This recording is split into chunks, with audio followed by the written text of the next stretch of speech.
A CPI dos respiradores concluiu o relatório onde os deputados indiciaram 13 pessoas e pediram a abertura de um novo processo de impeachment contra o governador Carlos Moisés. A leitura foi feita no final da tarde de ontem. Eram 5h17 da tarde quando o relator da CPI, deputado Ivan Nats, começou a leitura do relatório de 118 páginas, seguido por outros deputados que leram partes da conclusão. Depois de 3 meses de trabalho e 32 depoimentos, a CPI acrescentou pouco em relação às investigações feitas pelo Ministério Público Estadual, Polícia Civil e Tribunal de Contas do Estado. A força-tarefa criada para estabelecer responsabilidades no pagamento antecipado de 33 milhões de reais por 200 respiradores junto à empresa Veigamed. Os deputados concluíram que 9 pessoas, entre agentes públicos e secretários e empresários, devem ter atenção especial pelo Ministério Público pelos indícios de terem cometido crime e praticado fraude na compra dos respiradores. Outros 4 servidores devem ter analisado a improbidade administrativa e a responsabilidade civil. Tudo o que foi apurado pela CPI será enviado ao Ministério Público Estadual.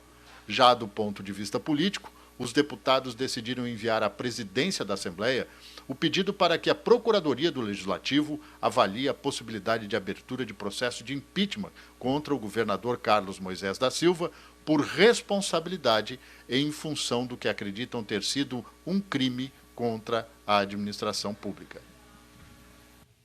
Aqui comigo o comentarista político Roberto Azevedo. Tudo bem, Roberto? Boa tarde. Tudo bem, Karen. Boa tarde para você que nos assiste também. Conclusão esperada essa? Olha, vamos olhar o ambiente. O ambiente na CPI era de 9 deputados da oposição do governo. O governo sequer se articulou para ter defensores dele na CPI. Olha, era óbvio imaginar que a caça ao bombeiro, como era chamado lá internamente na Assembleia, a caça ao governador, impor uma punição ao governador, era o objetivo da CPI. Circunstancialmente, outras 13 pessoas são incluídas. Alguns do ponto de vista criminal somente, outros do ponto de vista administrativo. Teve até uma revanchezinha.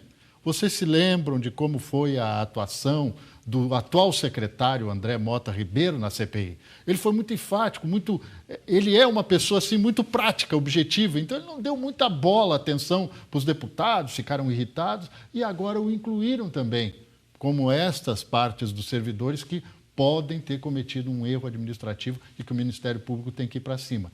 Esta é a conclusão. Toda a CPI, que é eminentemente política, e essa não foi diferente, porque o objetivo era encurralar o governador, como se precisasse, já tem um processo de impeachment contra ele pela equiparação de salários dos procuradores do governo com os procuradores da Assembleia, era empurrar Moisés contra a parede.